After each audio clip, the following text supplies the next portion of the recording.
ഒറ്റ മൈൻഡ് എന്ന് കേട്ടിട്ടില്ലേ? അങ്ങനെ ഒരു ഒറ്റ മൈൻഡ് തോന്നിയപ്പോൾ നേരെ എൻ്റെ ആക്റ്റീവും എടുത്ത് വീട്ടിൽ നിന്ന് ഇറങ്ങി. നല്ല നാടൻ ഗ്രാമീണ ഭംഗിയുള്ള വഴികളിലൂടെയൊക്കെ വണ്ടി ഓടിച്ച് ചെന്നെത്തിയത് അരുവിപ്പുറത്താണ്. തിരുവനന്തപുരത്ത് നിന്ന് ഒരു 20 കിലോമീറ്റർ അപ്പുറം നെയ്യാറിൻ്റെ തീരത്തുള്ള പ്രകൃതി രമണീയമായ ഗ്രാമമാണ് അരുവിപ്പുറം. അവിടുത്തെ അതിസുന്ദരമായ വെള്ളച്ചാട്ടത്തിലോട്ടാണ് ഞാൻ പോയത്. ശ്രീനാരായണ ഗുരു സ്ഥാപിച്ച പ്രശസ്തമായ അരുവിപ്പുറം ശിവക്ഷേത്രത്തിനോട് ചേർന്നുള്ള വെള്ളച്ചാട്ടം. നട്ടുച്ചയ്ക്ക് നല്ല തണുത്ത വെള്ളം ഇങ്ങനെ കാലിൽ തട്ടുമ്പോൾ കിട്ടുന്ന സുഖമുണ്ടല്ലോ.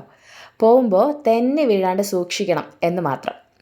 വെള്ളച്ചാട്ടത്തിന് തൊട്ടടുത്തായി തന്നെ വളരെ പ്രകൃതി രമണീയമായ ഒരു മലയുണ്ട്, കൊടിതൂക്കി മല. സ്റ്റെപ്പ് കയറിയും വണ്ടിയിലും ഒക്കെ ഇവിടെ എത്താം കേട്ടോ.